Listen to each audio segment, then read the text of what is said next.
Hello students, welcome back to my channel.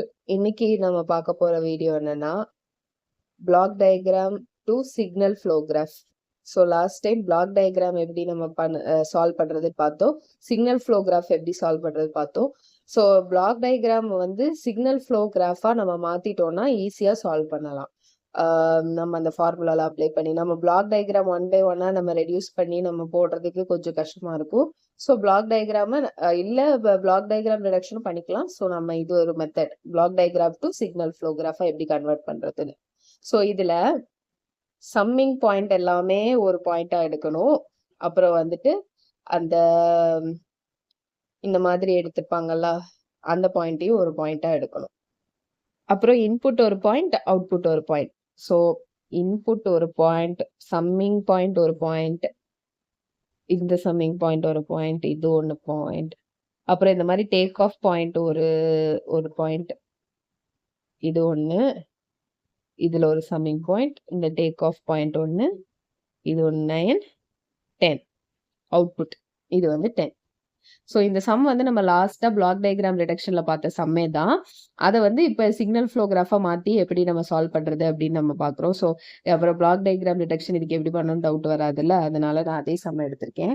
So இப்போ வந்து signal flow graph வரைய போகிறோம். ஒரு ஸ்ட்ரெயிட் லைன் வரைஞ்சிக்கணும். அதில் எத்தனை பாயிண்ட்ஸ் இருக்கு டோட்டலா? 10 பாயிண்ட்ஸ். அந்த 10 பாயிண்ட்ஸும் எடுத்துக்கணும்.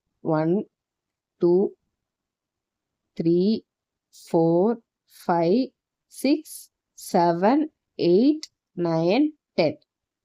ஸோ 10 பாயிண்ட்ஸ் நம்ம எடுத்துக்கிட்டோம். இப்போ இதை பார்த்து அப்படியே நம்ம கனெக்ட் பண்ண வேண்டியதான்.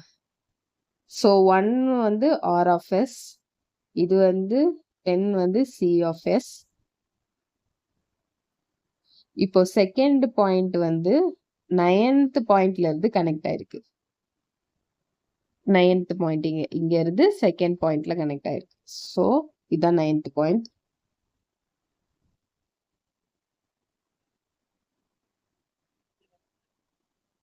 இந்த சைடு ஆரோ போகுது. ஸோ இப்படி ஆரோ நம்ம எடுத்துக்கிறோம்.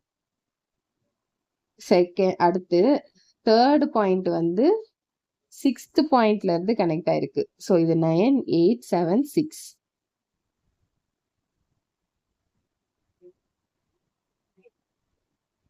ஆரோ வந்து இப்படி போயிருக்கு. ஸோ இப்படி எடுத்துக்கிறேன். அடுத்து 4th பாயிண்ட் வந்து 8th பாயிண்ட்ல இருந்து கனெக்ட் ஆயிருக்கு. 4th பாயிண்ட் இது, 8th பாயிண்ட் இது. ஆரோ வந்து இப்படி. 5th பாயிண்ட் வந்து to 7th பாயிண்ட், இது 5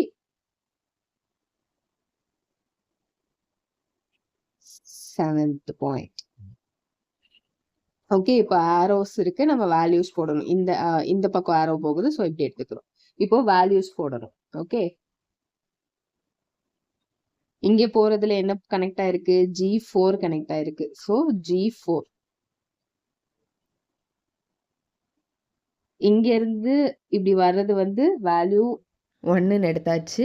இது வந்து நெகட்டிவ் லூப்ல கனெக்ட் ஆகுது. So negative -1. அடுத்து இதுல இருந்து கனெக்ட் ஆகுறது 8th பாயிண்ட்ல இருந்து H2, இதுவும் நெகட்டிவ்ல கனெக்ட் ஆயிருக்கு. ஸோ -1. 9 8 7 7 வந்து இப்படி கனெக்ட் ஆயிருக்கா? இது வந்து நம்ம போட்டுட்டோம். அடுத்து வந்து 6th பாயிண்ட் வந்து 3க்கு கனெக்ட் ஆயிருக்கு. ஸோ அது H1, அதுவும் நெகட்டிவ்ல கனெக்ட் ஆயிருக்கு. ஓகே, இப்போது லூப் எல்லாமே நம்ம போட்டுட்டோம். இப்போ வந்து ஸ்ட்ரெயிட்டாக இருக்கிற வேல்யூஸ்லாம் போட போகிறோம். இது பாசிட்டிவாக இருக்குது. ஸோ இது ஒரு 1, இது பாசிட்டிவாக இருக்குது. இது ஒரு 1, இங்கே டு இங்கே இப்படி ஜாயினிங் பாயிண்ட்டுக்கு நடுவில் வேல்யூஸ் இல்லைன்னா 1. ஸோ இங்கேருந்து இங்கே G1, இது G1. அதாவது 1 to 2 வந்து 1, 2 to 3 வந்து 1, 3 to 4 வந்து நடுவில் G1 இருக்குது. அப்புறம் 4 to 5க்கு நடுவில் 1, 5 to 6க்கு நடுவில் G2, 6 to 7க்கு நடுவில் G3, 7லேருந்து 8க்கு நடுவில் 1, 8லேருந்து 9க்கு நடுவில் 1, 9லேருந்து 10க்கு நடுவில் 1. ஓகே, ஸோ இப்படி சிம்பிளாக நம்ம வந்து ரெடியூஸ் பண்ணிட்டோன்னா ஈஸியாக நம்ம வந்து அந்த இதில் வந்து நம்ம போட்டுடலாம். இப்போது அந்த ஃபார்முலா என்னது? Masons gain formula C of S by R of S is equal to 1 by del summation Pk del K. Okay, இப்போ வந்து நம்ம P ஃபஸ்ட்டு ஃபார்வேர்ட் பாத் கெயின் எழுத போகிறோம். இதில் எத்தனை ஃபார்வேர்ட் பாத் இருக்குன்னா, இது 1, இப்படி போகிறது 2. ஸோ P1 P2 இது எல்லா கெயினையும் மல்டிப்ளை பண்ணணும். இதுதான் ஃபார்வேர்ட் பார்த்தா, அப்போது இதில் எல்லாம் 1 இருக்கிறதெல்லாம் 1, G1 into G2 into G3. So G1 G2 G3. இந்த ஃபார்வேர்ட் பாத் லூப் கெயின் என்னென்னா G1 G4, அப்புறம் எல்லாம் 1, அப்போ G1 G4. ஸோ இது ஃபார்வேர்ட் பாத் கெயின். இப்போது அதோட டெல் வேல்யூ, இது P1னா del 1, PK del K. So P1 del 1, P2 del 2. So del என்னது? 1 minus sum of non touching loops. So இதில் வந்து ஏதாவது நான் டச்சிங் லூப்ஸ் இருக்கா? இந்த ஸ்ட்ரெயிட் பாத்தில் இல்லை. ஸோ 0. அதே மாதிரி 1 மைனஸ் இதில் நான் டச்சிங் லூப் இருக்கா? இதுலேயும் 0. ஏன்னா இதில் எல்லாமே டச் இங்கே ஸ்டார்ட் ஆகுது, ஆனால் எண்ட் ஆகிற இது வந்து இந்த ஃபார்வர்ட் பாத்தில் டச் ஆகுது. இப்படி போகும்போது இங்கே நடுவில் ஏதாவது ஒரு பாத்து இருந்தால் தான் நம்ம அதை வந்து நான் டச்சிங் லூப்புன்னு எடுக்கணும். ஓகே, ஸோ இதுவும் 0. இப்போ வந்துட்டு லூப் கெயின் L1 எத்தனை லூப் இருக்குது? இது 1, இது 2, இது 3. அப்புறம் ஃபஸ்ட்டு ஜென்ரலாக நம்மளுக்கு பார்த்தாலே தெரிகிற லூப்ஸ் எல்லாம் எடுத்துக்கலாம். ஸோ L1 என்னது? G2 G3 minus H2. அப்போ மைனஸ் G2 G3 H2. இந்த loop G1 G2 minus H1. அப்போது மைனஸ் G1 G2 H1. அப்புறம் இந்த லூப்பு G1 G2 G3 1, அப்போ மைனஸ் G1 G2 G3. இது போக இன்னும் ஒரு 2 லூப்ஸ் இருக்குது. என்னென்னா இப்படி போய் இப்படி வரும். அதாவது ஒரு பாயிண்டில் ஸ்டார்ட் ஆகி அந்த பாயிண்ட்லேயே எண்ட் ஆகணும். அப்போ தான் அது லூப்பு. ஸோ ஆரோ மார்க் இப்படி ஸ்ட்ரெயிட்டாகவே போயிட்டு இருந்துச்சுன்னா நம்ம அதை ஃபார்வேர்ட் பார்த்துன்னு எடுப்போம். இது இங்கே ஸ்டார்ட் ஆகி இப்படி முடியுது. ஸோ இதோட கெயின் இது L4ன்னு எடுத்துக்கலாம். இதோட கெயின் என்னது? G1 G4 minus 1. அப்போ மைனஸ் G1 G4. இன்னும் ஒரு லூப் இருக்குது. என்னதுன்னா G4 இந்த லூப் இந்த பாயிண்டில் ஸ்டார்ட் ஆகி இப்படி போய் இப்படி முடியுது.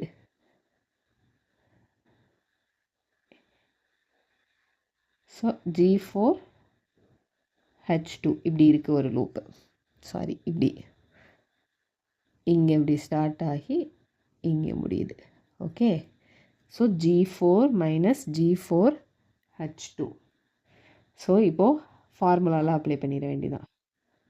C of S by R of S equal to P1 del 1 வந்து 1 நம்மளுக்கு plus P2 del 2 1 minus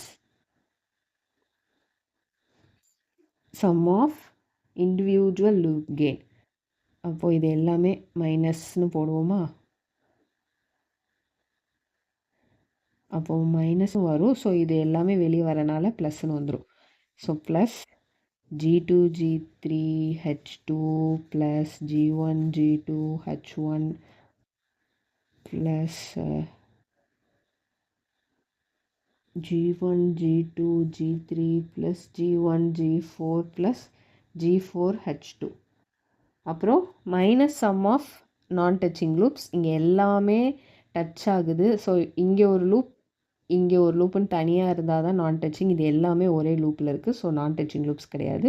so 0. So இதுதான் C of S by R of S ஓட வேல்யூ ஆன்சர். ஸோ இப்போ இந்த சம்மை எப்படி சால்வ் பண்ணலான்னு பார்க்கலாம்.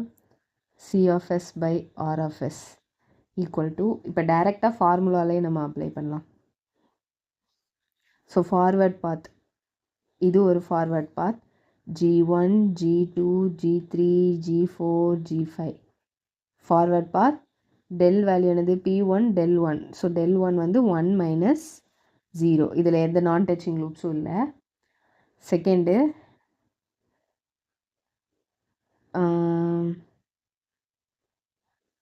இது ஒரு ஃபார்வர்ட் பாத். இங்கே கீழே இருந்து இப்படி.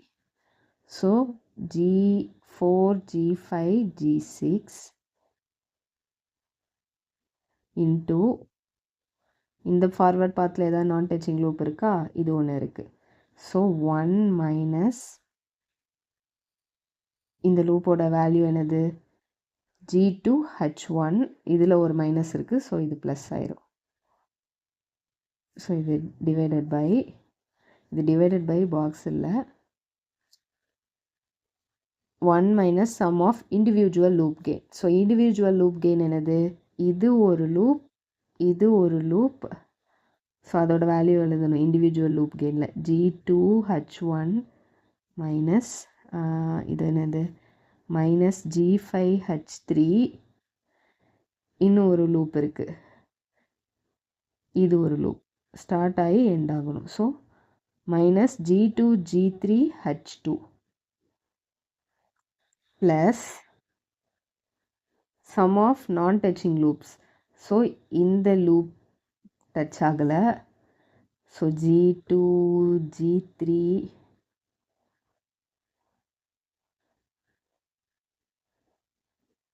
Sorry G2 H1 G2 H1 G5 H3 plus, அதாவது இது ஒரு மைனஸ், இது ஒரு மைனஸ், அதனால் sum of product of two non touching loops. இந்த லூப்பும் இந்த லூப்பும் டச் ஆகலை. So G2 G3 H2 G5 H3 equal to G1 G2 G3 G4 G5 plus G4 G5 G6 into 1 plus G2 H1 divided by 1 plus, இது எல்லாமே மைனஸாக இருக்குது, add ஆயிரும். அந்த மைனஸ் இதோட சேரும்போது ப்ளஸ் ஆயிரும். G2 H1 plus G5 H3 plus G2 G3 H2 plus G2 G5 H1 H3 plus G2 G3 G5 H2 H3. Okay, இதுதான் C of S by R of S. இன்னும் ஒரு some பார்த்துடலாம். இந்த some கொஞ்சம் complicated தான், ஆனால் இந்த மாதிரியும் கேட்பாங்க. ஸோ இது வந்து இங்கே இன்புட் இருக்குது, இங்கே அவுட்புட் இருக்குது. So C by R. ஜென்ரலாக நம்ம இங்கே ஸ்டார்ட் ஆகி இங்கே எண்ட் ஆகிற சம்ஸ் பார்த்துருக்கோம். இப்போ இங்கே R இருக்குது. ஸோ இப்படி தான் நம்ம பார்க்கணும். ஸோ இதுக்கும் நடுவில் எத்தனை ஃபார்வர்ட் பார்த்துருக்கு? ஸோ இது வந்து நம்ம தனித்தனியாக எழுதிக்கிட்டால் இன்னும் கொஞ்சம் புரியும். ஸோ ஃபார்வர்ட் பாத் ஒரு ஃபார்வர்ட் பாத் தான், இங்கே ஸ்டார்ட் ஆகி இப்படி போகுது. ஸோ இதோட வேல்யூ 1. டெல் வேல்யூ என்னது?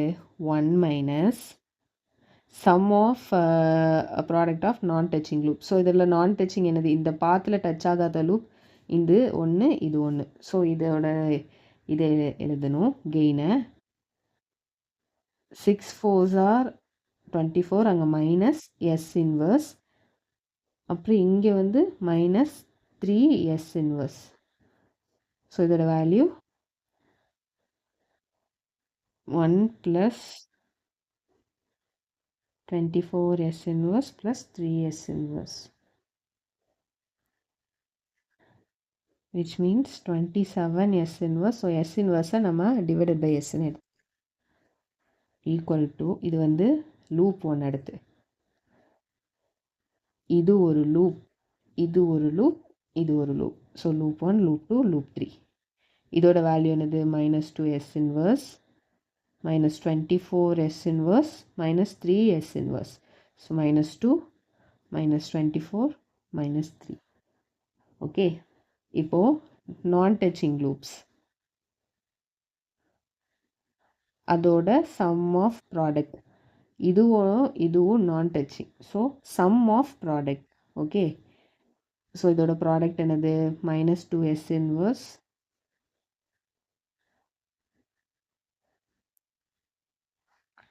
-3S inverse, 6S power -2.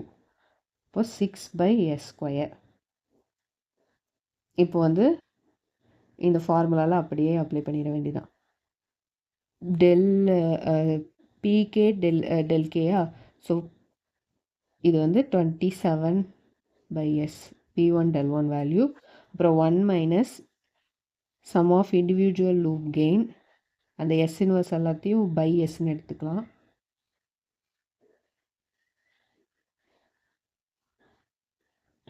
Plus sum of non-touching loops, products of non-touching loops. இப்போ 1/27S divided by